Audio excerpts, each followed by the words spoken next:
Hello everyone, welcome to competitive exam academy. तो आज इस लेक्चर में हम लोग देखेंगे आर के राजपूत सीरीज का चैप्टर नंबर 4, जिसका कि नेम है मैग्नेटिज्म एंड इलेक्ट्रोमैग्नेटिज्म। तो इस चैप्टर के जितने भी आर के राजपूत में क्वेश्चन दिए गए हैं, उन सारे क्वेश्चंस को हम अच्छे से एक्सप्लेन करेंगे और उसका सॉल्यूशन देखेंगे। तो चलिए वीडियो को स्टार्ट करते हैं। इससे पहले हमने जितने भी आर के राजपूत के लेक्चर्स को कंप्लीट कर दिया। अगर आपने उन लेक्चर्स को नहीं देखा है तो जा करके आप प्लेलिस्ट बना हुआ है, उन सभी लेक्चर्स का प्लेलिस्ट में जा करके आप सारे लेक्चर्स को देख सकते हैं। तो चलिए वीडियो स्टार्ट करते हैं। वीडियो स्टार्ट करने से पहले आपको बता दें, अगर आप हमारे चैनल पर पहली बार विजिट कर रहे हो या पहली बार देख रहे हो तो आप चैनल को सब्सक्राइब जरूर कर लें और बेल बटन को जरूर क्लिक करें, ताकि आप तक जो भी वीडियो मैं अपलोड करता हूं तो उसका नोटिफिकेशन आप तक पहुंचे और आप उस वीडियो को देख सकें। तो चलिए देखते हैं आज का जो फर्स्ट क्वेश्चन है मैग्नेटिज्म एंड इलेक्ट्रोमैग्नेटिज्म चैप्टर का। तो फर्स्ट क्वेश्चन यहाँ पर क्या बोल रहा है, Tesla is a unit of, यानी कि टेस्ला किसकी यूनिट होती है? तो टेस्ला यूनिट होती है फ्लक्स डेंसिटी का। फ्लक्स डेंसिटी को किससे रिप्रेजेंट करते हैं हम लोग? बी से रिप्रेजेंट करते हैं। और बी की वैल्यू क्या होती है? बी इक्वल टू होता है फाई अपान ए। यहाँ पर जो फाई है वो फ्लक्स है और ये क्या है? एरिया है। ठीक, फाई का यूनिट जो क्या होता है? वेबर होता है और एरिया का यूनिट होता है मीटर स्क्वायर। यानी कि जो फ्लक्स डेंसिटी हो गई क्या यूनिट हो गई? वेबर पर मीटर स्क्वायर। और इसी को हम लोग क्या बोल देते हैं? टेस्ला बोल देते हैं। ठीक है, कभी कभी ये भी पूछ लिया जाता है कि 1 टेस्ला इक्वल टू क्या होता है। तो 1 टेस्ला की जो वैल्यू होती है 1 वेबर पर मीटर स्क्वायर। इसको 1 मीटर स्क्वायर बोलें या पर मीटर स्क्वायर बोलें, बात एक ही है। तो 1 टेस्ला की वैल्यू होती है 1 वेबर पर मीटर स्क्वायर। ओके, तो नेक्स्ट क्वेश्चन देखते हैं हम लोग। अब यहाँ पर जो नेक्स्ट क्वेश्चन क्या पूछा गया है, पूछा गया कि ए परमिएबल सब्सटेंस इज वन। अब यहाँ परमिएबल सब्सटेंस के बारे में हमें थोड़ा सा जान लेना है। ये ऐसा सब्सटेंस होता है जिसमें कि मैग्नेटिक लाइन्स ऑफ फोर्स जो है कि इजीली क्या कर सकती हैं? पास कर सकती हैं। उसको हम लोग क्या बोलेंगे? परमिएबल सब्सटेंस बोलेंगे। तो ऑप्शन में डी जो आप देख रहे होगे, तो यहाँ क्या दिख रहा है?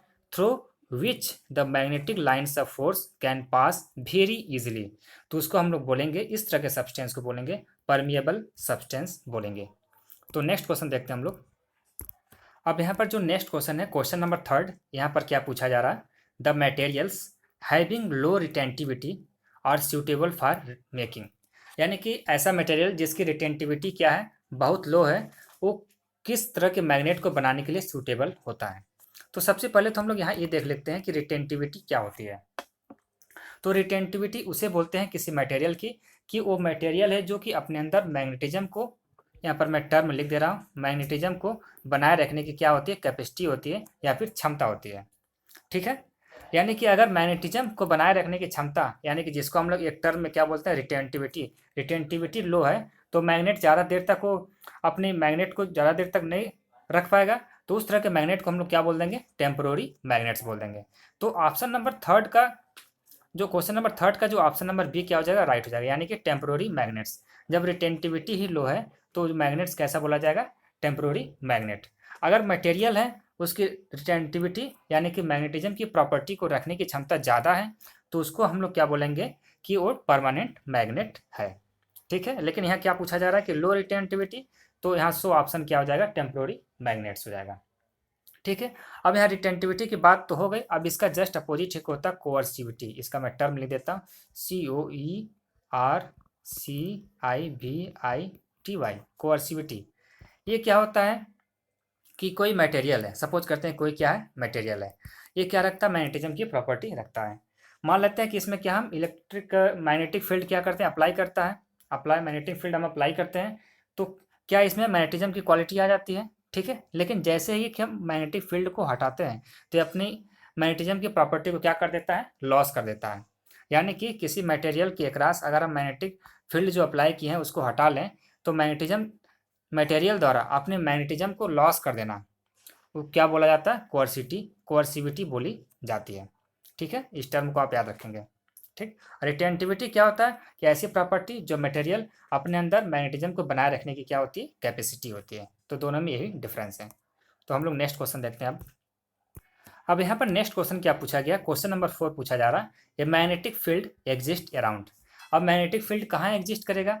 जहाँ पर जो हमारा जो कोई आयन्स है, यानी कि कोई मूविंग चार्ज है जो कि मूव करेगा, उसी के अराउंड हमारा क्या होगा? मैग्नेटिक फील्ड एग्जिस्ट करता है। तो ऑप्शन नंबर डी क्या हो जाएगा राइट। मूविंग चार्जेस के अराउंड हमारे जो होते हैं मैग्नेटिक फील्ड क्या करते हैं एग्जिस्ट करते हैं। अब यहाँ पर क्वेश्चन नंबर 5 क्या पूछा जा रहा है, a magnet does not attract, यानी कि मैग्नेट किसको अट्रैक्ट नहीं करता है। तो मैग्नेटिक किसको नहीं अट्रैक्ट करेगा, डायामैग्नेटिक मटेरियल को अट्रैक्ट नहीं करेगा, क्योंकि डायामैग्नेटिक मटेरियल की जो रिलेटिव परमिबिलिटी क्या होती है लेस देन 1 होती है। और इसमें जो 4 ऑप्शन दिए गए इसमें आप डायामैग्नेटिक मटेरियल कौन सा है, ऑप्शन नंबर सी क्या है कॉपर। ये क्या है, इस तरह एक तरह का डायामैग्नेटिक मटेरियल है जिसकी की रिलेटिव परमिबिलिटी क्या होती है लेस देन 1 होती है, इसलिए जो मैग्नेट है इसको अट्रैक्ट नहीं करेगा। ठीक है, ये तो आंसर सी राइट हो जाएगा। अब इसमें ऑप्शन ए देखें, अगर हम ऑप्शन बी देखें और ऑप्शन डी देखें, क्या लिखा गया कोबाल्ट, निकल एंड आयरन। तो ये जो तीनों मटेरियल है किस तरह के मटेरियल हैं, ये फेरोमैग्नेटिक मटेरियल हैं, फेरोमैग्नेटिक मटेरियल। और इनकी जो रिलेटिव परमिबिलिटी होती है कि मोर ग्रेटर देन 1 होती है, यानी कि एक से बहुत ज़्यादा होती है। ठीक है, इस वजह से जो कि मैग्नेट इनको क्या करता है अट्रैक्ट करता है। ठीक, यानी कि इनकी मैग्नेटिक प्रॉपर्टी क्या होती है ज़्यादा होती है। ठीक है, तो इसको भी आप याद रखें कि फेरोमैग्नेटिक मटेरियल कौन कौन से होते हैं, कोबाल्ट होते हैं, निकल होते हैं और आयरन होते हैं।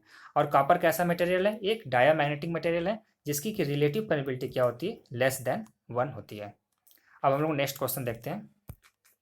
अब यहाँ पर जो क्वेश्चन नंबर 6 क्या पूछा जा रहा है, aluminium and platinum are dash material, यानी कि एल्यूमिनियम और प्लेटिनम जो होते हैं किस तरह के मटेरियल होते हैं।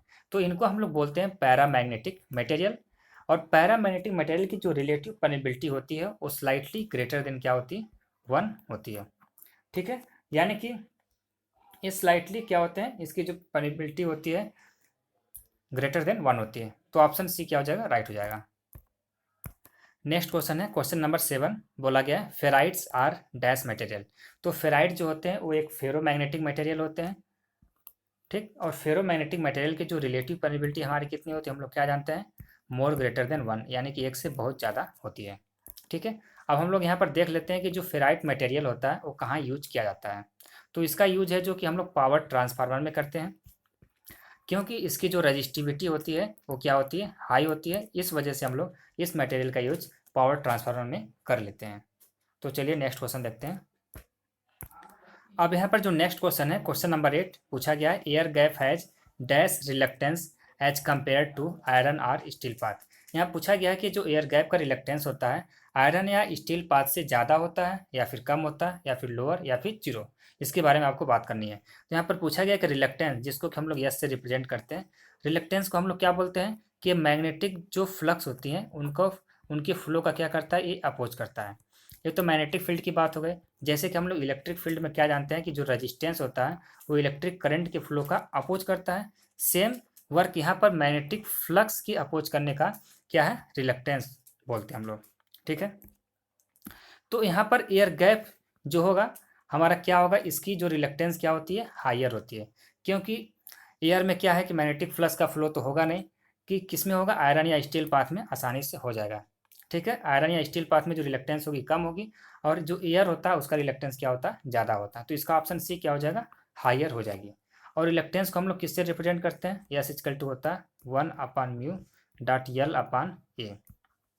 ठीक, रिलक्टेंस किस पे डिपेंड कर रही है, म्यू यानी कि मटेरियल की प्रॉपर्टी है, मटेरियल पे डिपेंड करेगा, यल यानी कि लेंथ पे डिपेंड करेगा, ये यानी कि एरिया ऑफ क्रॉस सेक्शन पे डिपेंड करेगा। अब यहाँ पर यस यानी कि रिलक्टेंस को एक फार्मूला और हम लोग लिख देते हैं M M F upon 5। M M F को बोलते हैं N I ampere turn upon 5। तो एन आई की यूनिट क्या होती है ampere turn divided by weber. तो यहाँ पर से जो हमारा रिलक्टेंस की यूनिट क्या निकल के आ रही है एम्पियर टर्न पर वेबर, ये तो हमारी रिलक्टेंस की क्या हो गई यूनिट हो गई। और यहाँ से एम एफ की यूनिट हम लोग क्या जानते हैं एन आई होता है फार्मूला, आई से एम्पियर एन से टर्न, तो एम्पियर टर्न क्या हो जाता है एम एफ का हमारा यूनिट हो जाता है, 5 का यूनिट होता है वेबर। तो जो आप क्वेश्चन नंबर 8 का आंसर क्या हो जाएगा सी हो जाएगा। नेक्स्ट क्वेश्चन देखते हैं हम लोग। नेक्स्ट क्वेश्चन है क्वेश्चन नंबर 9। क्वेश्चन नंबर 9 में क्या पूछा गया है, the direction of magnetic lines of force is, यानी कि मैग्नेटिक लाइन्स ऑफ फोर्स किधर से किधर को फ्लो करती हैं, यानी कि नॉर्थ टू साउथ या फिर साउथ टू नॉर्थ। तो हम लोग क्या जानते हैं यहाँ पर north pole to south pole क्या होता है मैग्नेटिक लाइन्स ऑफ जो फोर्स होती हैं वो उनका डायरेक्शन होता है। तो ऑप्शन बी क्या हो जाएगा राइट हो जाएगा, यानी कि north pole to south pole magnetic lines of force flow करती हैं। अब यहाँ पर जो नेक्स्ट क्वेश्चन दिया गया क्वेश्चन नंबर 10, यहाँ पर क्या पूछा गया, which of the following is a vector quantity, इसमें कौन सी वेक्टर क्वांटिटी है। तो अगर हम फर्स्ट ऑप्शन देखें रिलेटिव परमिबिलिटी, ये वेक्टर क्वांटिटी है, नहीं ये वेक्टर क्वांटिटी नहीं है। फ्लक्स डेंसिटी, ये भी वेक्टर क्वांटिटी नहीं है। मैग्नेटिक पोटेंशियल, ये भी वेक्टर क्वांटिटी नहीं है। तो ऑप्शन बी क्या हो जाएगा, राइट, यानी कि मैग्नेटिक फील्ड इंटेंसिटी हमारी क्या है, वेक्टर क्वांटिटी है। और इसको किससे रिप्रेजेंट करते हैं हम लोग, कैपिटल एच से रिप्रेजेंट करते हैं। ठीक है, अब मैग्नेटिक फील्ड इंटेंसिटी होता क्या है इसके बारे में हम लोग जान लेते हैं। तो मैग्नेटिक फील्ड इंटेंसिटी, सपोज करते हैं कोई मैग्नेटिक फील्ड है, उसमें कोई पॉइंट पी है, ठीक है, पॉइंट पी है, इस पर क्या हमारा यूनिट नॉर्थ पोल है। कौन सा पोल है, यूनिट, जिसकी कि मैग्नीट्यूड कितनी है, यूनिट है, यानी कि 1 है, यूनिट नॉर्थ पोल है कोई मैग्नेटिक फील्ड में। ठीक, अब इस पर क्या है कि किसी भी मैग्नेटिक स्ट्रेंथ का पोल द्वारा जो इस पर फोर्स लगेगा, किस पे, यूनिट नॉर्थ पोल पे किसी भी स्ट्रेंथ की मैग्नेटिक पोल द्वारा जो फोर्स लगेगा इस पे यूनिट नॉर्थ पोल पे, उसी को हम लोग क्या बोलते हैं, मैग्नेटिक फील्ड इंटेंसिटी से रिप्रेजेंट करते हैं। ठीक है ना, उम्मीद है आपको समझ में आया होगा। और इसको जो फार्मूला होता है इसको हम लिख देते हैं, एच इक्वल टू होता है m/4 पाई mu naught D square dot D cap. ठीक है, ये क्या होता है, डी कैप क्या यूनिट वेक्टर है जो कि हमारा सिर्फ डायरेक्शन को रिप्रेजेंट करेगा। तो यहाँ पर जो ऑप्शन बी हो जाएगा, मैग्नेटिक फील्ड इंटेंसिटी हमारे वेक्टर क्वांटिटी है, और इसकी यूनिट क्या हो जाएगी, एच की यूनिट, यानी मैग्नेटिक फील्ड इंटेंसिटी की जो यूनिट हो जाएगी हमारी यूनिट नॉर्थ पोल पर वेबर, ये क्या हो जाएगी, हमारी यूनिट हो जाएगी। हमने यूनिट नॉर्थ पोल क्यों लिया, क्योंकि हम किसी मैग्नेटिक फील्ड में यूनिट नॉर्थ पोल पर ही फोर्स एक्सपीरियंस की बात कर रहे हैं, कि यूनिट नॉर्थ पोल पे किसी यम स्ट्रेंथ की, कोई भी स्ट्रेंथ हो सकता है वो, यम स्ट्रेंथ की पोल द्वारा जो यूनिट नॉर्थ पोल पे फोर्स लग रहा है उसी को हम लोग मैग्नेटिक फील्ड इंटेंसिटी बोल रहे हैं। तो उम्मीद है आपको समझ में आया होगा। नेक्स्ट क्वेश्चन देखते हैं हम लोग। अब यहाँ पर जो नेक्स्ट क्वेश्चन है क्वेश्चन नंबर 11, यहाँ पर क्या दिया गया है, दिया गया है कि 2 conductors of A transmission line carry equal currents I in opposite direction. ठीक है, the force on each conductor is, अब दोनों कंडक्टर पे जो फोर्स एक्सपीरियंस होगा वो क्या होगा। ठीक है, तो सबसे पहले इसको हम लोग डायग्राम बना लेते हैं। ये मान लेते हैं कि ट्रांसमिशन लाइन है जो कि पैरेलली है। ठीक है, और दोनों में जो कि करंट फ्लो हो रहा है, और कैसा फ्लो हो रहा है, अपोजिट डायरेक्शन में फ्लो हो रहा है। इसमें भी आई करंट फ्लो हो रहा है, और इस वाले ट्रांसमिशन लाइन में भी आई करंट फ्लो हो रहा है। अब यहाँ पर दोनों में अपोजिट डायरेक्शन में करंट फ्लो हो रहा है, तो ये दोनों एक दूसरे को क्या करेंगे, रिपेल करेंगे, यानी कि एक दूसरे को दूर भगाएंगे, प्रतिकर्षित करेंगे। ठीक है, रिपेल करेंगे। अगर सेम डायरेक्शन में करंट फ्लो होता है तो एक दूसरे को क्या करते हैं, अट्रैक्ट करते हैं। अब हमें यहाँ ये फाइंड करना है कि दोनों के बीच जो फोर्स होगा वो कितना होगा। ठीक है, तो अगर डिस्टेंस इसके बीच में क्या मान लें हम लोग, डी मान लें, क्या डिस्टेंस मान लेते हैं, सपोज करते हैं डी डिस्टेंस है। ठीक है, तो एफ की वैल्यू क्या होती है, दो ट्रांसमिशन लाइन है जो कि पैरेलल है, दोनों में करंट फ्लो होता है अगर, तो उसकी जो फार्मूला क्या होता है, एफ इक्वल टू होता है हमारा mu naught I1 I2 L अपान 2 पाई डी, यही होता है। अब सपोज कर लेते हैं कि इसकी लेंथ क्या है, जो ट्रांसमिशन लाइन इसकी लेंथ कितनी है, L है। फार्मूला क्या हो गया, mu naught I1 I2 L अपान 2 पाई डी। अब यहाँ पर I1 की वैल्यू I है और I2 की वैल्यू भी क्या I है, क्योंकि दोनों ट्रांसमिशन लाइन में क्या सेम करंट फ्लो हो रहा है, तो I1 I2 के प्लेस पे हम I रख देंगे, I1 के प्लेस पे I, I2 के प्लेस पे I, तो दोनों का क्या हो जाएगा, मल्टीप्लाई, क्या हो जाएगा, I स्क्वायर हो जाएगा।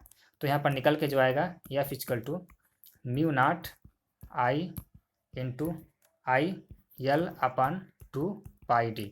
तो यहाँ से जो आप फाइनली आंसर निकाल के लाओगे, क्या लाओगे, mu naught I square L upon 2 pi D. तो यहाँ पर जो फोर्स है किसके डायरेक्टली प्रोपोर्शनल आ रहा है, आई स्क्वायर के डायरेक्टली प्रोपोर्शनल आ रहा है। तो ऑप्शन नंबर बी क्या हो जाएगा, राइट हो जाएगा, यानी कि प्रोपोर्शनल टू आई स्क्वायर, यानी कि जो इच कंडक्टर पे जो फोर्स होगा आई स्क्वायर के प्रोपोर्शनल होगा।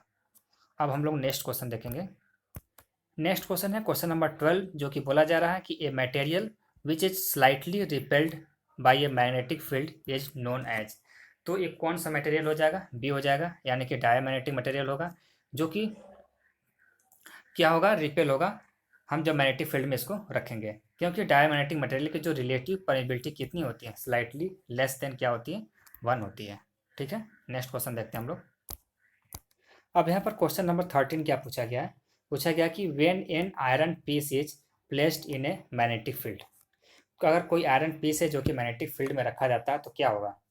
अगर मैग्नेटिक लाइन्स ऑफ फोर्स जो कि निकल रही हैं तो क्या करेंगी, अपने पाथ से जो कि बेंड होकर के क्या हो जाएंगी, usual pass in order to pass through the piece. यानी कि क्योंकि आयरन पीस से फ्लो होंगी, जितने भी मैग्नेटिक लाइन्स ऑफ फोर्स जो कि फ्लो हो रही थी वो क्या करेंगी, आयरन आयरन पीस से क्या करेंगी, वो पास करने लग जाएंगे। क्यों, क्योंकि जो कि हमारा आयरन पीस क्या होता है, एक फेरो मैग्नेटिक क्या है, मटेरियल है। आयरन पीस हमारा क्या होता है, फेरो मैग्नेटिक मटेरियल होता है, जिसके की रिलेटिव परमिबिलिटी क्या होती है, मोर ग्रेटर देन वन होती है, यानी कि एक से बहुत ज़्यादा होती है। ठीक है। आयरन के अलावा और कौन कौन से जो होते हैं कि वो फेरोमैग्नेटिक मटेरियल होते हैं, होता है इसके अलावा कोबाल्ट होता है, और इसके अलावा क्या होता है, निकिल होता है। ये सभी क्या कहलाते हैं, फेरोमैग्नेटिक मटेरियल कहलाते हैं। और इसके अलावा अगर डायामैग्नेटिक की बात करें तो डायामैग्नेटिक मटेरियल जो होता है उसकी जो रिलेटिव परमिबिलिटी हो क्या होती है, स्लाइटली लेस देन वन होती है। और पैरामैग्नेटिक मटेरियल की अगर बात करें तो जो पैरामैग्नेटिक मटेरियल होता है इसकी जो रिलेटिव परमिबिलिटी क्या होती है, स्लाइटली ग्रेटर देन वन होती है, यानी कि ये क्या होता है, स्लाइटली मैग्नेटाइज होता है। ठीक है। तो उम्मीद है चीज़ें आपको समझ में आएंगी, ये सारी चीज़ों को आप नोट कर लेना, एग्जाम में पूछी जाती हैं। अब यहाँ पर क्वेश्चन नंबर 14 क्या दिया जा रहा है, बोला गया Fleming's left hand rule is use to find. यानी कि फ्लेमिंग लेफ्ट हैंड रूल किस लिए यूज किया जाता है। तो यहाँ पर जो ऑप्शन नंबर सी क्या हो जाएगा, राइट हो जाएगा, यानी कि direction of force on a current carrying conductor in a magnetic field. यानी किसी भी मैग्नेटिक फील्ड में अगर कोई करंट कैरिंग कंडक्टर है उस पर कितना फोर्स लगेगा, उसकी डायरेक्शन क्या होती है, वो बताएगा फ्लेमिंग लेफ्ट हैंड रूल। और जो फ्लेमिंग लेफ्ट हैंड रूल होता है, फ्लेमिंग लेफ्ट हैंड रूल किसके लिए अप्लीकेबल है, मोटर के लिए अप्लीकेबल है, फॉर मोटर। और फ्लेमिंग का जो राइट हैंड रूल होता है वो किसके लिए अप्लीकेबल होता है, वो जनरेटर के लिए अप्लीकेबल होता है। ठीक है। अब यहाँ पर हम लोग देख लेते हैं कि जो फ्लेमिंग लेफ्ट हैंड रूल होता है वो क्या होता है। ठीक है। तो अगर फ्लेमिंग्स के लेफ्ट हैंड रूल की बात करें तो अगर हम इस तरह से, अगर हमारी थ्री जो उंगलियां हैं उनको हम परपेंडिकुलरी रखें, सपोज करते हैं ये वाला डायरेक्शन ये क्या है, ये थंब है, अगर ये थंब है, और ये वाला अगर क्या है, फोर फिंगर है, और ये वाला क्या है, अगर सेंटर फिंगर है। ठीक है। तो जो थंब होगा वो क्या दिखाएगा, हमारा फोर्स ऑन ए कंडक्टर, यानी कंडक्टर पे जो फोर्स लगेगा उसकी डायरेक्शन को क्या करेगा, दिखाएगा क्या, हमारा थंब। और फोर फिंगर क्या दिखाएगा, फोर फिंगर उसे बोलेंगे जो कि थंब के जस्ट बगल में होता है, उसे क्या बोलते हैं, फोर फिंगर बोलते हैं। वो किसकी डायरेक्शन बताएगा, मैग्नेटिक फील्ड की डायरेक्शन को बताएगा। ठीक है। और उसके बाद फोर फिंगर के बगल में जो फिंगर होती है उसको बोलते हैं सेंटर फिंगर। तो वो वाली जो फिंगर होगी वो किसकी डायरेक्शन को बताएगा, वो डायरेक्शन ऑफ करंट की डायरेक्शन को बताएगा। तो उम्मीद है चीज़ें आपको समझ में आ गई होंगी। और जो फ्लेमिंग लेफ्ट हैंड रूल है किसके लिए यूज किया जाता है, मोटर के लिए यूज किया जाता है, और फ्लेमिंग राइट हैंड रूल हमारा जनरेटर के लिए यूज किया जाता है। तो 14 का ऑप्शन नंबर सी क्या हो जाएगा, राइट हो जाएगा। अब यहाँ पर जो नेक्स्ट क्वेश्चन है, क्वेश्चन नंबर 15, यहाँ पर क्या दिया गया, the ratio of intensity of magnetization to the magnetization force is known as. Intensity of magnetization जिसको कि हम लोग आई से रिप्रेजेंट करते हैं, और सेकंड टर्म क्या है, मैग्नेटाइजेशन फोर्स, जिसको कि हम लोग किससे रिप्रेजेंट करते हैं, एच से।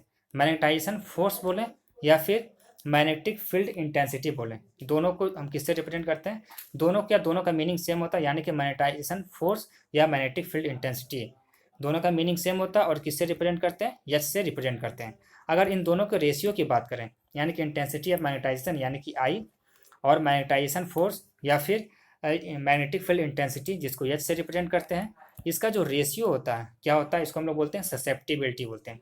ससेप्टिबिलिटी को हम लोग साई बोलें या फिर जीटा, इससे हम लोग इस सिंबल से हम लोग क्या रिप्रेजेंट करते हैं। ठीक है। और ये क्या होती है, एक यूनिट लेस क्वांटिटी होती है, इसकी कोई यूनिट नहीं होती, ये क्या होता है, एक नंबर होता है। ठीक, क्योंकि आई की यूनिट और एच की यूनिट सेम है, इस वजह से दोनों टर्म क्या होते हैं, कैंसिल आउट हो जाते हैं। और जो जीटा बोले या फिर साई बोले, इसकी ये जो क्वांटिटी आती है क्या, नंबर में आती है। ठीक है। तो ये जो हमारा जीटा क्या है, एक नंबर है। ठीक है। ससेप्टिबिलिटी क्या होती है, एक नंबर होती है। ठीक है। और किसका रेशियो होता है, इंटेंसिटी ऑफ मैग्नेटाइजेशन और मैग्नेटिक फील्ड इंटेंसिटी बोले या फिर मैग्नेटाइजेशन फोर्स बोले, उसका क्या होता है, रेशियो होता है। अब हम अगर फिजिकल मीनिंग की बात करें, ससेप्टिबिलिटी के फिजिकल मीनिंग की बात करें, तो जो ससेप्टिबिलिटी की फिजिकल मीनिंग होती है कि कोई भी मटेरियल है वो इजीली कैसे मैग्नेटाइज हो जाता है, उसको हम लोग क्या बोलते हैं, ससेप्टिबिलिटी बोलते हैं। और इसका जो सिंबल क्या होता है, ये साई, इसको आप बोल सकते हैं या फिर इसको आप जीटा बोल सकते हैं, ठीक है ना। तो ससेप्टिबिलिटी का फिजिकल मीनिंग क्या है, मटेरियल को यह है कि कितना इजीली से मैग्नेटाइज हो जाता है। तो 15 का ऑप्शन नंबर बी क्या हो जाएगा, राइट हो जाएगा। अब यहाँ पर जो नेक्स्ट क्वेश्चन है, क्वेश्चन नंबर 16, बोला गया है कि magnetizing steel is normally difficult because, यानी कि स्टील को मैग्नेटाइज करना नॉर्मली क्या होता है, डिफिकल्ट होता है। क्यों? क्योंकि जो स्टील होता है इसकी जो परमेबिलिटी क्या होती है, लो होती है। और परमेबिलिटी क्या होता है कि किसी भी मटेरियल में जो मैग्नेटिक लाइन्स ऑफ फोर्स जितनी ज़्यादा पास करेंगे उसी को हम लोग क्या बोलेंगे, परमिएबल है मटेरियल, परमिबिलिटी ज़्यादा है। लेकिन स्टील से क्या है कि मैग्नेटिक लाइन्स ऑफ फोर्स जो है कि कम पास करती हैं, यानी कि परमिबिलिटी इसकी स्टील की क्या होती है, लो होती है। इस वजह से स्टील को मैग्नेटाइज करना क्या होता है, थोड़ा डिफिकल्ट होता है। तो यहाँ पर ऑप्शन क्या हो जाएगा, इट हैज़ लो परमिएबिलिटी, यानी कि स्टील की जो परमिबिलिटी क्या होती है, लो होती है। इस वजह से हम स्टील को मैग्नेटाइज करना थोड़ा डिफिकल्ट होता है। अब यहाँ पर जो नेक्स्ट क्वेश्चन है, क्वेश्चन नंबर 17 क्या दिया गया है, द लेफ्ट हैंड रूल को रिलेट्स टू। हमने क्या बताया है कि जो लेफ्ट हैंड रूल होता है किसके लिए अप्लीकेबल है, मोटर के लिए अप्लीकेबल है। और ये क्या फाइंड करता है कि कोई करंट कैरिंग कंडक्टर है जो कि मैग्नेटिक फील्ड में है, तो उस करंट कैरिंग कंडक्टर पे जो फोर्स लगेगा उस फोर्स की डायरेक्शन को क्या बताएगा, लेफ्ट हैंड रूल से हम लोग पता करते हैं। और ये क्या होता है इसको हम लोग डिस्कस कर लिया, अभी फिर से हम डिस्कस कर देते हैं। ये सपोज करते हैं आपकी तीनों उंगलियां हैं, सपोज करते हैं ये वाला क्या है, थंब है, और ये क्या है हमारा फोर फिंगर है, और ये क्या हमारा सेंटर फिंगर है। तो थंब किसको रिप्रेजेंट करेगा, कि जो करंट कैरिंग कंडक्टर है उस पर जो फोर्स लगेगा या फिर उसके मोशन की जो डायरेक्शन होगी वो थंब रिप्रेजेंट करेगा। फोर फिंगर क्या रिप्रेजेंट करेगा, हमारा मैग्नेटिक फील्ड की डायरेक्शन को रिप्रेजेंट करेगा। और जो हमारा सेंटर फिंगर है वो क्या रिप्रेजेंट करेगा, करंट की डायरेक्शन को रिप्रेजेंट करेगा। ठीक है, उम्मीद है आपको चीज़ें समझ में आई होंगी।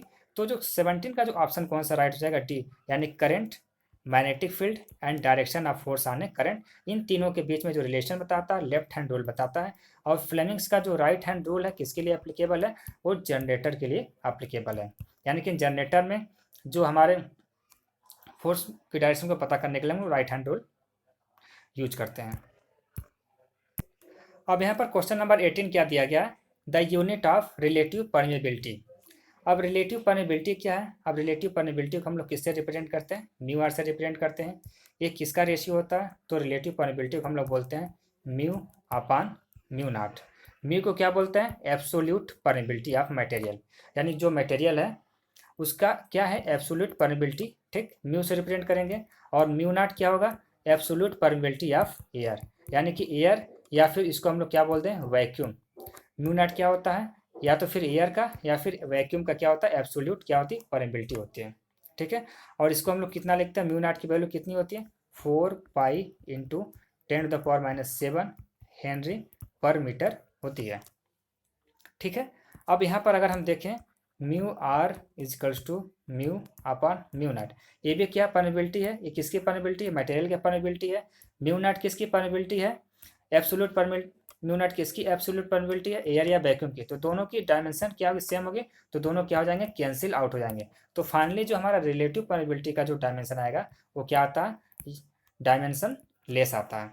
तो इसका जो आंसर क्या हो जाएगा 18 का, डी हो जाएगा, it is dimension less quantity.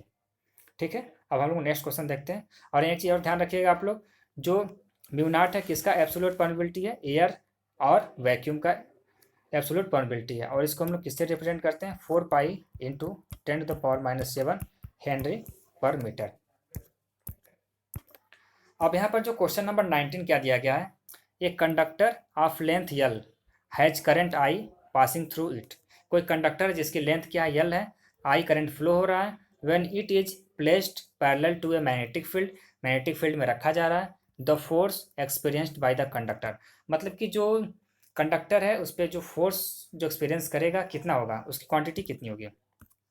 तो सपोज करते हैं क्या है हमारा मैग्नेटिक लाइन्स ऑफ क्या फोर्स है। ठीक है, ये क्या मैग्नेटिक लाइन्स ऑफ हमारा फोर्स है। ठीक है, मैग्नेटिक लाइन्स ऑफ फोर्स है। ठीक, अब इसमें हमारा क्या है, कोई कंडक्टर क्या किया गया, रखा गया। ठीक है, अब सपोज करते हैं इसमें क्या करंट आई फ्लो हो रही है। अब ये जो कंडक्टर है किसके डायरेक्शन में रखा गया है, मैग्नेटिक लाइन्स ऑफ फोर्स के डायरेक्शन में रखा गया है। तो कंडक्टर और मैग्नेटिक लाइन्स ऑफ फोर्स के बीच कितना एंगल बनना है, 0 डिग्री एंगल बन रहा, थीटा इक्वल टू कितना हो रहा है, 0 डिग्री बन रहा। और हम लोग क्या जानते हैं कि कोई अगर करंट कैरिंग कंडक्टर है, मैग्नेटिक फील्ड में रखा गया, उस पर जितना फोर्स लगता है होता हमारा BIL साइन थीटा। तो यहाँ से हम लोग निकाल लेंगे, या फिजिकल टू होता है BIL साइन थीटा। थीटा की वैल्यू कितनी है, 0 है, तो हो जाएगा BIL इंटू साइन 0। साइन 0 की वैल्यू क्या होती है, 0। ये पूरा टर्म क्या हो जाएगा, 0 हो जाएगा। यानी कितना फोर्स एक्सपीरियंस करेगा, 0 फोर्स एक्सपीरियंस करेगा, कोई फोर्स उस पर नहीं लगेगा। नेक्स्ट क्वेश्चन देखेंगे हम लोग। नेक्स्ट क्वेश्चन है क्वेश्चन नंबर 20। यहाँ पर क्या दिया गया, the force between two long parallel conductors is inversely proportional to. बोला गया है कि दो लॉन्ग पैरेलल कंडक्टर हैं, ठीक है, दो लॉन्ग पैरेलल कंडक्टर हैं, उनके बीच में आपका फोर्स किसके इन्वर्सली प्रोपोर्शनल होता है। तो अगर दो लॉन्ग कंडक्टर हैं और इसमें करंट क्या फ्लो हो रही है, एक में I1 फ्लो हो रही है और एक में क्या I2 करंट फ्लो हो रही है, और दोनों के बीच में डिस्टेंस कितना है, D है। तो दोनों के बीच में जो फोर्स एक्सपीरियंस होगा कितना होगा, यह फिजिकल टू होता है mu naught I1 I2 L अपान 2πD। डी क्या है, दोनों कंडक्टर के बीच में क्या डिस्टेंस है, L क्या है, कंडक्टर की लेंथ है, I1 I2। एक कंडक्टर में, फर्स्ट वाले कंडक्टर में करंट, दूसरे कंडक्टर में I2 करंट, ठीक है। तो ये होता है, तो किसके इन्वर्सली प्रोपोर्शनल, यहाँ डी अगर आप देखें दोनों कंडक्टर के बीच में डिस्टेंस कितनी है, डी है, तो डी के क्या है, इन्वर्सली प्रोपोर्शनल है। तो 20 का ऑप्शन नंबर डी क्या हो जाएगा, राइट, यानी कि डिस्टेंस बिटवीन द कंडक्टर्स। अब यहाँ पर जो नेक्स्ट क्वेश्चन है question number 21, materials subjected to rapid reversal of magnetism should है। यानी कि बहुत तेज़ी से जो मैग्नेटिज्म है चेंज हो रहा है, यानी कि रिवर्स हो रहा है, तो क्या होगा, मतलब कि मटेरियल्स की परमिबिलिटी कैसी होगी, मटेरियल की परमिबिलिटी हमारी क्या होगी, हाई होगी, और हिस्टेरेसिस लॉस क्या होगा, हमारा लो होगा। यानी कि 21 का ऑप्शन नंबर बी क्या हो जाएगा, राइट हो जाएगा। नेक्स्ट क्वेश्चन है क्वेश्चन नंबर 22। यहाँ पर क्या दिया गया है, indicate which of the following material does not retain magnetism permanently. यानी कि इन जो ऑप्शंस दिए गए हैं उसमें ऐसा मटेरियल आप बताओ कि जो कि मैग्नेटिज्म को परमानेंटली नहीं रिटेन कर सकता है, परमानेंटली नहीं रख सकता है। तो इसमें से कौन सा ऑप्शन, अब अगर यहाँ पर आप देखो स्टेनलेस स्टील क्या होता है, इससे हम लोग परमानेंटली मैग्नेटिक बना सकते हैं। हार्डन्ड स्टील क्या है, इससे हम लोग परमानेंटली मैग्नेटिक बना सकते हैं, ठीक है। लेकिन अगर आप यहाँ देख रहे हो ऑप्शन नंबर ए क्या दिया हुआ, सॉफ्ट आयरन, तो सॉफ्ट आयरन से हम लोग परमानेंटली मैग्नेट नहीं बना सकते हैं। इसका यूज हम लोग क्या बनाने के लिए करते हैं, इसका यूज हम लोग करते हैं इलेक्ट्रोमैग्नेट बनाने के लिए हम लोग यूज करते हैं, जो कि हम लोग ट्रांसफार्मर वगैरह में हम लोग यूज कर लेते हैं, ठीक है ना। तो सॉफ्ट आयरन का यूज कहाँ किया जाता है, इलेक्ट्रोमैग्नेट बनाने के लिए। और सॉफ्ट आयरन की जो परमिबिलिटी क्या होती है, हाई होती है। और ये क्या होता है, सॉफ्ट आयरन का हमारी जो रेमिनेंस होती है, रेमिनेंस क्या होती है, लो होती है। क्या होती है, रेमिनेंस हमारी क्या होती है, लो होती है। और रेमिनेंस की जो यूनिट होती है हमारी वेबर पर मीटर स्क्वायर होती है, या फिर इसी को हम लोग क्या बोल देते हैं, टेस्ला, ठीक है। तो ये भी सब चीज़ें पूछ ली जाती है कि सॉफ्ट आयरन का रेमिनेंस कितना होता है, लो रेमिनेंस होता है, यूनिट होती है वेबर पर मीटर स्क्वायर और टेस्ला। सॉफ्ट आयरन को हम लोग कहाँ यूज करते हैं, इलेक्ट्रोमैग्नेट बनाने में। ओके, नेक्स्ट क्वेश्चन देखते हैं हम लोग। नेक्स्ट क्वेश्चन है क्वेश्चन नंबर 23। यहाँ पर बोला गया है द मेन कॉन्स्टिट्यूएंट ऑफ परम एलाई इज। यानी कि परम एलाई का जो मेन कॉन्स्टिट्यूएंट क्या होता है, तो होता है निकल। निकल होता है, परसेंटेज इसमें ज़्यादा होता है, क्योंकि जो 81% इसमें क्या होता है परम एलाई में, वो निकल होता है। क्या होता है, निकल होता है। और इसमें 17% क्या होता है, आयरन होता है। और 2% सिर्फ आपका क्या होता है, मॉलिब्डेनम होता है, मॉलिब्डेनम होता है, ठीक है। ये तो ये सब चीज़ों का आप नोट डाउन कर लोगे, ये सब एग्जाम में पूछ लिए जाते हैं। अब यहाँ पर क्वेश्चन नंबर 24 क्या दिया गया है, बोला गया the use of permanent magnet is not made in. अब परमानेंट मैग्नेट के बारे में पूछा गया कि कहाँ नहीं यूज किया जाता इन ऑप्शंस में। तो आप जानते हो क्या, ट्रांसफार्मर सीधा सीधा दिख रहा है, ट्रांसफार्मर में हम लोग कौन सा मैग्नेट यूज करते हैं, इलेक्ट्रोमैग्नेट यूज करते हैं, जो कि सॉफ्ट आयरन के द्वारा हम लोग बना लेते हैं उसको, ठीक है। तो ट्रांसफार्मर हो जाएगा इसका आंसर, जिसमें कि हम लोग इलेक्ट्रोमैग्नेट यूज करते हैं, इसमें परमानेंट मैग्नेट का यूज नहीं होता है, ठीक है। और बाकी जो ऑप्शन दिए गए हैं, मैग्नेटोज, एनर्जी मीटर, लाउड स्पीकर, इन सभी जो इंस्ट्रूमेंट है, इन सभी इंस्ट्रूमेंट में हम लोग परमानेंट मैग्नेट यूज कर सकते हैं। अब नेक्स्ट क्वेश्चन क्या है, क्वेश्चन नंबर 25 क्या दिया गया है, paramagnetic materials have relative permeability. यानी कि जो पैरामैग्नेटिक मटेरियल है उसका रिलेटिव परमेबिलिटी कितनी होती है, जिसको कि हम लोग न्यू आर से रिप्रेजेंट करते हैं, क्या होती है, स्लाइटली ग्रेटर देन क्या होती है, 1 होती है। क्या होती है, स्लाइटली ग्रेटर देन हमारी वन होती है। और पैरामैग्नेटिक मटेरियल कौन कौन से होते हैं? पैरामैग्नेटिक मटेरियल होता है हमारा एल्यूमिनियम, और क्या होता है? प्लेटिनम होता है, एल्यूमिनियम, प्लेटिनम, और क्या होता है? ऑक्सीजन होता है। ये सब क्या है? पैरामैग्नेटिक क्या है? मटेरियल है। ठीक है, तो इसका जो आंसर हो जाएगा 25 का क्या हो जाएगा? सी, यानी कि स्लाइटली मोर देन यूनिटी। अब यहाँ पर जो नेक्स्ट क्वेश्चन है, क्वेश्चन नंबर 26, क्या लिखा गया? डिगॉजिंग इज द प्रोसेस ऑफ। तो यहाँ पर जो टर्म लिखा गया डिगॉजिंग, इसका मतलब होता है डीमैग्नेटाइज। क्या करना? डीमैग्नेटाइज करना। तो इसका जो ऑप्शन नंबर डी क्या हो जाएगा? Demagnetising metallic parts. तो इसको हम लोग बोलेंगे degaussing is the process. Okay, next question है क्वेश्चन नंबर 27। सब्सटेंसेज विच है permeability less than the permeability of free space are known as. सबसे पहले हम लोग यहाँ जान लेते हैं कि फ्री स्पेस या फिर एयर का परमिएबिलिटी कितनी होती है। तो फ्री स्पेस या फिर एयर की जो परमिएबिलिटी होती है कितनी होती है? 1 होती है।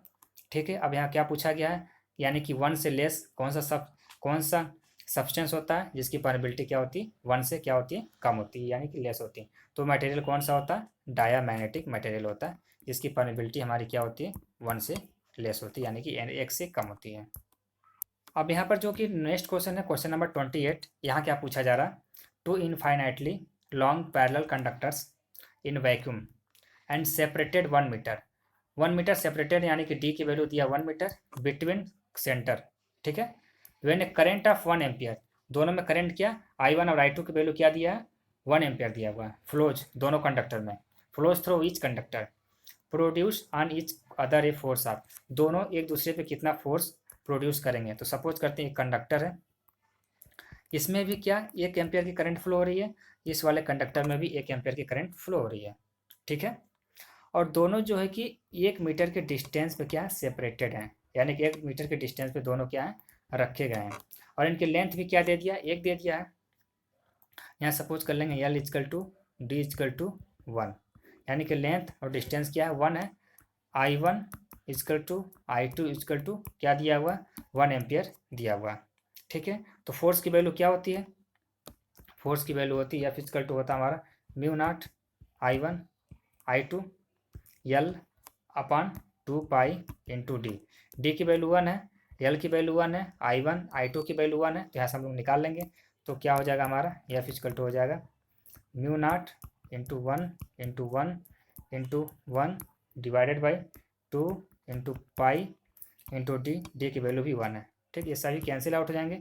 इसके बाद हो जाएगा F इजकल टू म्यू नॉट की वैल्यू होती है 4 पाई इंटू 10⁻⁻7 अपान 2 इंटू पाई। ठीक है, तो यहाँ से हमारा पाई से पाई क्या हो जाएगा? कैंसिल आउट, 2 से क्या 4, 2 2 जा 4, यहाँ से कैंसिल हो गया। तो फोर्स की वैल्यू कितनी आ गई? फोर्स इजकल टू आ गया 2 इंटू 10⁻⁻7 न्यूटन। ठीक, अब तो यहाँ जो ऑप्शन नंबर क्या हो जाएगा? डी हमारा क्या हो जाएगा? राइट हो जाएगा, यानी कि 2 इंटू 10⁻⁻7 न्यूटन पर मीटर। अब यहाँ पर जो नेक्स्ट क्वेश्चन है क्वेश्चन नंबर 29, क्या बोला गया? In the left hand rule 4 finger always represent, 4 finger क्या रिप्रेजेंट करता है? लेफ्ट हैंड रूल का यूज हम लोग मोटर के लिए करते हैं। यहाँ देख लेते हैं, फिर भी हम बता देता हूँ। यहाँ पर सपोज करते हैं ये क्या थंब है, ये वाला लाइन थंब है, ये क्या हमारा 4 फिंगर है, ये क्या हमारा सेंटर फिंगर है। तो थंब जो होता है कि जो हमारा करंट का रिंग कंडक्टर है उस पर जो फोर्स लगता है उसकी डायरेक्शन को रिप्रेजेंट करता है, यानी कि फोर्स की डायरेक्शन, यानी कि मोशन की डायरेक्शन। 4 फिंगर यानी कि मैग्नेटिक फील्ड लाइंस की डायरेक्शन को बताता है, और हमारा जो सेंटर फिंगर होता है वो हमारी करंट की डायरेक्शन को बताएगा। तो इसका जो आंसर क्या हो जाएगा? Magnetic field. ठीक है, तो 29 का ऑप्शन नंबर सी क्या हो जाएगा? राइट, मैग्नेटिक फील्ड की डायरेक्शन को बताएगा कौन सा? 4 फिंगर। क्वेश्चन नंबर 30 क्या पूछा गया? Which of the following is a ferromagnetic material. तो इसमें फेरोमैग्नेटिक मटेरियल कौन सा है? निकिल है, जिसकी जो रिलेटिव परमिएबिलिटी क्या होती है? 1 से बहुत ज़्यादा होती है। ठीक, और फेरोमैग्नेटिक मटेरियल निकिल के अलावा और कौन कौन से हैं? कोबाल्ट है, और कौन सा है? आयरन है। अब यहाँ नेक्स्ट क्वेश्चन क्या? क्वेश्चन नंबर 31, यहाँ पूछा गया फेराइट्स आर ए सब ग्रुप ऑफ। फेराइट्स किसका सब ग्रुप होता है? तो ये होता है फेरी मैग्नेटिक मटेरियल्स का। ठीक है ना, और ये जो फेराइट्स होती है इसकी जो रजिस्टिविटी होती है क्या होती है? हाई होती है, हाई रजिस्टिविटी होती है। ठीक है, इस वजह से इसका हम लोग कहाँ यूज करते हैं? पावर ट्रांसफार्मर में यूज करते हैं। क्या बनाने के लिए?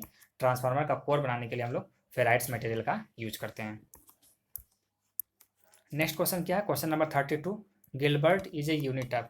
तो गिलबर्ट किसकी यूनिट होती है, मैग्नेटोमोटिव फोर्स की, जिसको हम लोग एम से रिप्रेजेंट करते हैं। और इसकी जो फार्मूला क्या होता है एन आई, यानी कि एम्पियर टर्न बोलें या फिर गिलबर्ट बोलें, ये क्या होती है हमारी एम यानी कि मैग्नेटोमोटिव फोर्स की क्या होती है, यूनिट होती है। क्वेश्चन नंबर 33 देखते हैं क्या दिया गया है। The working of a meter is based on the use of a permanent magnet. ठीक है, मतलब कि working of a meter is based on the use of permanent magnet. ठीक है, in order to protect the meter functioning from stray magnetic field. अब यहाँ पर इस क्वेश्चन के कहने का मतलब यह है कि जो हमारा मीटर होता है उसमें क्या होता है कि परमानेंट मैग्नेट हम लोग यूज करते हैं। ठीक है, तो परमानेंट मैग्नेट का यूज करने से उसका क्या फंक्शनिंग होती है। तो यहाँ बोला गया है कि हम जो परमानेंट मैग्नेट है उस पर स्ट्रे मैग्नेटिक फील्ड का जो है कि इफेक्ट से हम स्ट्रे मैग्नेटिक फील्ड के इफेक्ट से हमें प्रोटेक्ट करने के लिए, यानी कि स्ट्रे मैग्नेटिक फील्ड के इफेक्ट को कम करने के लिए हम लोग क्या यूज करते हैं। ठीक है, स्ट्रे मैग्नेटिक फील्ड जिसको हम लोग क्या बोलते हैं, डीमैग्नेटाइजिंग फील्ड। क्या बोलते हैं, डीमैग्नेटाइजिंग फील्ड। इसके इफेक्ट को कम करने के लिए, यानी कि इससे प्रोटेक्शन प्राप्त करने के लिए हम लोग क्या करते हैं। तो जो इसका आंसर हो जाएगा हमारा क्या हो जाता है, ये soft iron shielding is use. इस ये जो सॉफ्ट आयरन होता है उस पर सील्डिंग करके हम लोग क्या कर लेते हैं, यूज कर लेते हैं, जिससे कि हम लोग जो परमानेंट मैग्नेट यूज करते हैं मीटर में, ठीक है, उस पर क्या हमारा स्ट्रे मैग्नेटिक फील्ड का इफेक्ट नहीं होता, यानी कि डीमैग्नेटाइजिंग फील्ड का। क्योंकि जो स्ट्रे मैग्नेटिक फील्ड क्या कर देता है, उसके मैग्नेटिक फील्ड को क्या कर देगा, डीमैग्नेटाइज कर देगा। तो इससे प्रोटेक्शन के लिए, इससे बचाने के लिए हम लोग क्या यूज करते हैं, सॉफ्ट आयरन पे एक सील्डिंग करके क्या करते हैं, यूज कर लेते हैं। तो ऑप्शन नंबर बी क्या हो जाएगा, राइट हो जाएगा। अब यहाँ पर जो नेक्स्ट क्वेश्चन है, क्वेश्चन नंबर 34, यहाँ पर पूछा गया है कि रेसिप्रोकल ऑफ परमिएबिलिटी, मतलब परमिएबिलिटी की जो हमारी रेसिप्रोकल क्या होती है। अब यहाँ परमिएबिलिटी क्या होता है कि ऐसा मटेरियल जिसकी जो magnetic lines of force field, magnetic lines of flux क्या है उससे पास कर सकें, यानी कि मटेरियल में जब मैग्नेटिक फ्लक्स पास कर जाता है तो उसको बोलते हैं कि उसकी मटेरियल की परमिएबिलिटी क्या है, अच्छी या फिर हाई है। ठीक है, अब इसका जो अपोजिट, यानी कि ऐसा मटेरियल जिसमें कि हमारा मैग्नेटिक फ्लक्स जो कि फ्लो ना हो सके, पास ना कर सके, उसको क्या बोलेंगे हम लोग, तो उसको बोलेंगे हम लोग रिलक्टिविटी बोलेंगे। ठीक है, तो परमिएबिलिटी का जो अपोजिट क्या हो जाता है, रिलक्टिविटी हो जाता है। ठीक है ना। अब यहाँ पर जो रिलक्टिविटी होता है, रिलक्टिविटी रिलक्टिविटी जो होती है वो किसकी प्रॉपर्टी होती है, किसी भी मटेरियल या फिर किसी भी सब्सटेंस की प्रॉपर्टी होती है। और इसी का जो होता क्या होता है, रिलक्टेंस। रिलक्टेंस किसकी प्रॉपर्टी हो, किसी भी सर्किट की क्या होती है, प्रॉपर्टी होती है, किसी सर्किट की प्रॉपर्टी होती है। तो यहाँ पर जो हमारा परमिएबिलिटी का अपोजिट क्या हो गया, रिलक्टिविटी हो गया। ठीक, अब जैसे आप यहाँ अगर देखो कंडक्टेंस, कंडक्टेंस को किससे रिप्रेजेंट करते हैं, जी से। इलेक्ट्रिक फील्ड की बात हो गई, कंडक्टेंस जी, यानी कि जिस कंडक्टर में करंट फ्लो करेगा उसकी क्वालिटी को, यानी कि उसकी उस प्रॉपर्टी को क्या बोलते हैं, कंडक्टेंस बोलते हैं, इलेक्ट्रिक करंट के फ्लो करने की। तो जी की जो वैल्यू किसके अपोजिट में होती है, आर, यानी कि रेजिस्टेंस की। रेजिस्टेंस क्या होता है, करंट के फ्लो का अपोज करता है, और जी यानी कंडक्टेंस करंट के फ्लो होने की क्या है, क्वालिटी है। इसी तरह आर को हम लोग क्या बोल देंगे, रिलेक्टिविटी को क्या बोल देंगे हम लोग, आर बोल देंगे, यानी कि इससे क्या है, सिमिलर है। रिलेक्टिविटी किस में आ जाएगा, मैग्नेटिक फील्ड में आ जाएगा, और आर किस में आ जाएगा, हमारा इलेक्ट्रिक फील्ड में आ जाएगा। ठीक है, और जी किस में आ जाएगा, हमारा जी हमारा इलेक्ट्रिक फील्ड में आ जाएगा, और परमिएबिलिटी किस में आ जाएगा, हमारा मैग्नेटिक फील्ड में आ जाएगा। ठीक है, तो उम्मीद आपको चीज़ें समझ में आई होंगी। अब यहाँ पर एक टर्म लिखा होगा ससेप्टिबिलिटी, तो इसका मीनिंग होता है कि कोई मटेरियल है कितना इजीली क्या हो जा रहा है, मैग्नेटाइज हो जा रहा है, उसी को हम लोग ससेप्टिबिलिटी बोलते हैं। इससे पहले भी हम लोगों ने अभी ऊपर एक आध क्वेश्चन में हम लोग डिस्कस कर लिया इसको, और इसको डिनोट किससे करते हैं, साई या फिर जीटा, इसको आप बोल सकते हो। ठीक है, अब यहाँ पर एक टर्म लिखा गया परमिटिविटी, जिसको कि हम लोग किससे रिप्रेजेंट करते हैं, आप साइलेंट से रिप्रेजेंट करते हैं। ये क्या होता है कि ability to storing electrical energy, यानी कि इलेक्ट्रिकल एनर्जी को कितना स्टोर कर पा रहा, उसी को हम लोग क्या बोलते हैं, परमिटिविटी बोलते हैं। ठीक है, अब हम लोग नेक्स्ट क्वेश्चन देखते हैं। नेक्स्ट क्वेश्चन क्या है, क्वेश्चन नंबर 35। क्वेश्चन नंबर 35 में बोल रहा कि the relative permeability is less than unit in case of. Relative permeability unit से कम कब होगी, किस मटेरियल में, किस टाइप के, तो वो होता है डायामैग्नेटिक मटेरियल की, जिसकी रिलेटिव परमिएबिलिटी लेस देन 1 होती है। नेक्स्ट क्वेश्चन क्या है, क्वेश्चन नंबर 36। यहाँ पर दिया गया which of the following is the unit of magnetic flux density. तो मैग्नेटिक फ्लक्स डेंसिटी को हम लोग किससे रिप्रेजेंट करते हैं, बी से रिप्रेजेंट करते हैं। और इसको जो यूनिट होती है मैग्नेटिक फ्लक्स डेंसिटी क्या होती है, वेबर पर मीटर स्क्वायर, या फिर इसी को हम लोग क्या बोलते हैं, टेस्ला। तो ऑप्शन नंबर सी क्या हो जाएगा, राइट, यानी कि टेस्ला। नेक्स्ट क्वेश्चन है क्या है, question number 37। The magnetism left in the iron after exciting field has been removed is known as. यानी कि कोई मटेरियल है उसमें हम लोग क्या कोई एक्सटर्नल फील्ड क्या है अप्लाई किए, या मैग्नेटिक फील्ड अप्लाई हम लोगों ने किया, तो उसमें कुछ मैग्नेटिज्म जनरेट होगा। ठीक है, हमने क्या किया, फिर उस मैग्नेटिक फील्ड को हटा लिया, क्या कर दिया, रिमूव कर दिया। तो उस मटेरियल से जो मैग्नेटिज्म बचेगा, उस मटेरियल में जो मैग्नेटिज्म बचेगा, क्या हटाने के बाद, एक्साइटिंग फील्ड हटाने के बाद जो मैग्नेटिज्म उसमें बचेगा उसको हम लोग क्या बोलते हैं, रेजिडुअल मैग्नेटिज्म। रेजिडुअल का मतलब होता है कि बचा हुआ मैग्नेटिज्म जो होता है उसी को रेजिडुअल मैग्नेटिज्म बोलते हैं। तो ऑप्शन बी क्या हो जाएगा, राइट हो जाएगा। तो नेक्स्ट क्वेश्चन क्या है, क्वेश्चन नंबर 38। यहाँ लिखा गया है विच of the following is not a unit of flux. अच्छा, यहाँ लिखा गया है कि जो फ्लक्स का क्या यूनिट नहीं है, तो क्या नहीं है, टेस्ला नहीं है, क्योंकि टेस्ला जो किसकी यूनिट होती है, मैग्नेटिक फ्लक्स डेंसिटी की यूनिट होती है। ठीक है, और वेबर किसकी, फ्लक्स की यूनिट होती है, मैक्सवेल भी क्या, फ्लक्स की यूनिट होती है। तो यहाँ पर आप ध्यान रखना, यहाँ लिखा हुआ not a unit of flux, तो क्या हो जाएगी, टेस्ला आंसर हो जाएगा। ओके, अब यहाँ पर जो नेक्स्ट क्वेश्चन लिखा गया, क्वेश्चन नंबर 39, बोला गया which of the following is expected to have the maximum permeability. अब इन सभी ऑप्शन में अब ये बताना है आपको कि जो मैक्सिमम परमेबिलिटी किस मटेरियल की होगी। तो इसमें होगा कौन सा, इबोनाइट मटेरियल में क्या होती है हमारी परमेबिलिटी यहाँ ज़्यादा होगी comparison to brass, zinc and copper. अब इबोनाइट मटेरियल के बारे में बता देते हैं हम। इसमें क्या होता है कि 25% टू 80% आपका क्या होता है, सल्फर होता है, और क्या होता है, लिंसीड ऑयल होता है। 25% टू 80% सल्फर और लिंसीड ऑयल होता है किसमें, इबोनाइट में। और इसकी जो परमेबिलिटी क्या होती है, मैक्सिमम होती है। नेक्स्ट क्वेश्चन है question number 40। 1 tesla is equal to, तो 1 टेस्ला इज इक्वल टू किससे इक्वल होता है, 1 वेबर पर मीटर स्क्वायर। 1 वेबर पर metre square equal to 1 tesla. ठीक है,